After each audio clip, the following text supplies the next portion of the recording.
Mas afinal, o que é a filosofia clínica? Ela é uma boa ideia ou não? O que ela propõe? É uma boa encarar essa sendo filósofo ou é uma furada? Enfim, o que nós temos a dizer sobre a filosofia clínica? Eu sou o Felício Molinari e esse é o A Filosofia Explica de hoje.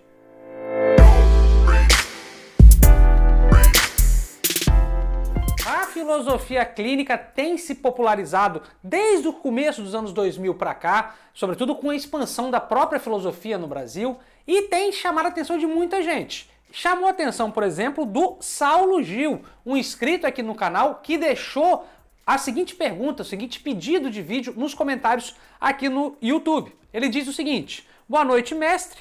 Pegando um pouco o gancho, por gentileza, faça um vídeo sobre filosofia clínica. Qual sua visão sobre essa nova área? Para ser filósofo clínico precisa ter cursado filosofia? Ou pode ser de outra área?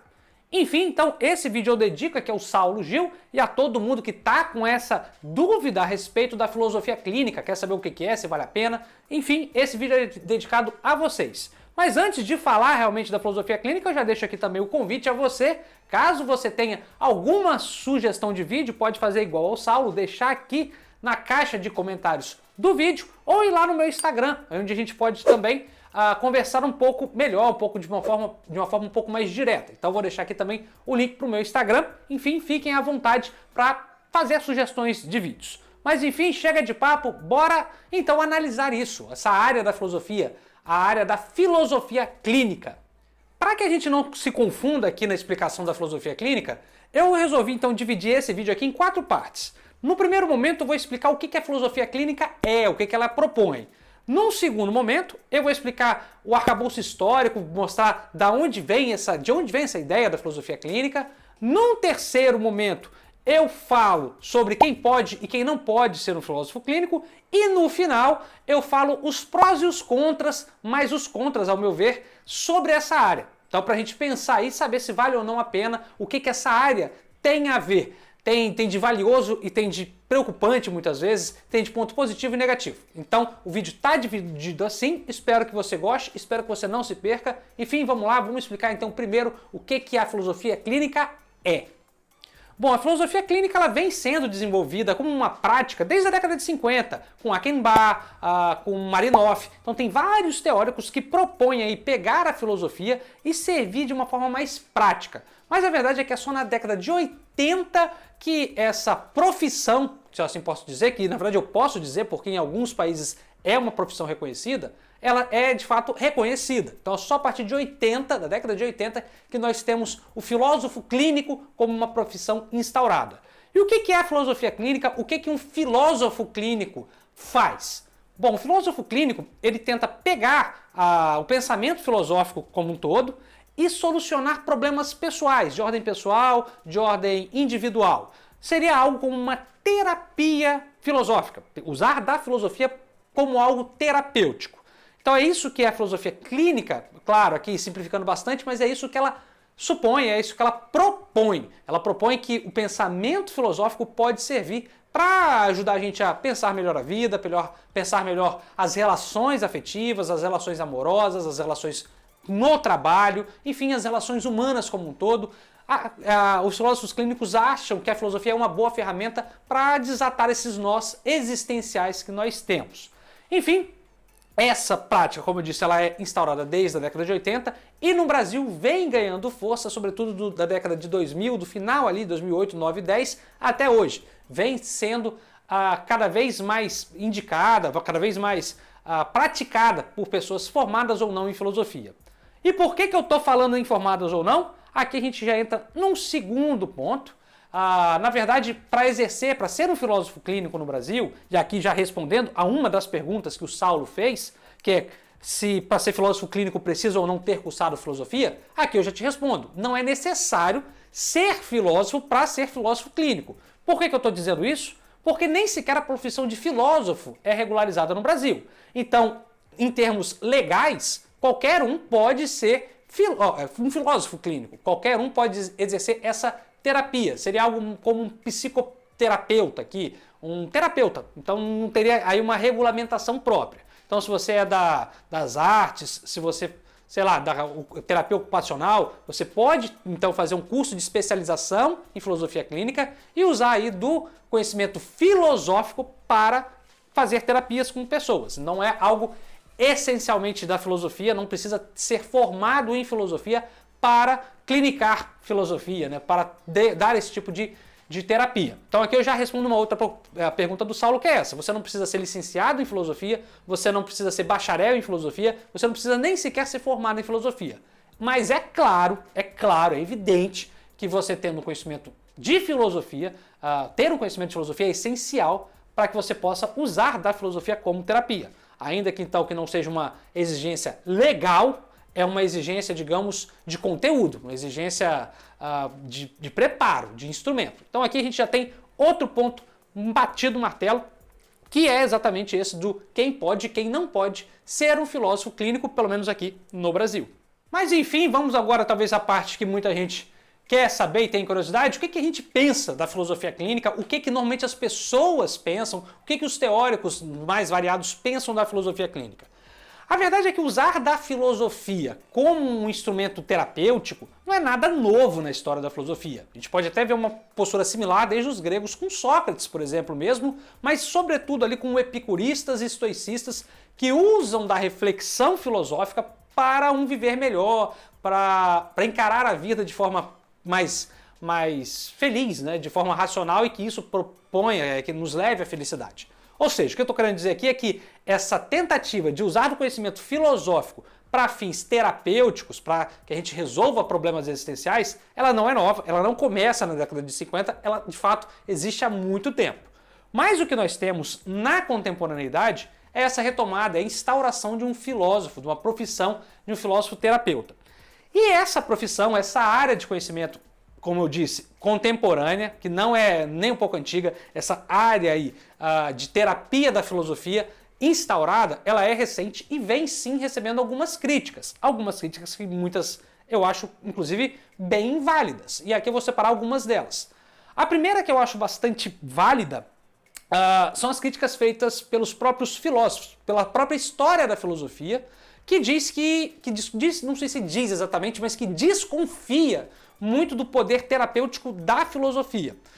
Nós temos uma crítica, por exemplo, muito bacana do Nietzsche aos estoicos, dizendo que essa tentativa de fugir dos males da vida, ela não é eficaz, e não só não é eficaz, como ela é doentia, fugir desses problemas, tentar usar a razão para resolver problemas, encarar a vida só racionalmente, seria algo doentio. Então é uma forma então de ver essas soluções como algo problemático, mas ainda assim a gente poderia inserir o Nietzsche nessa terapia, então é algo meio redundante.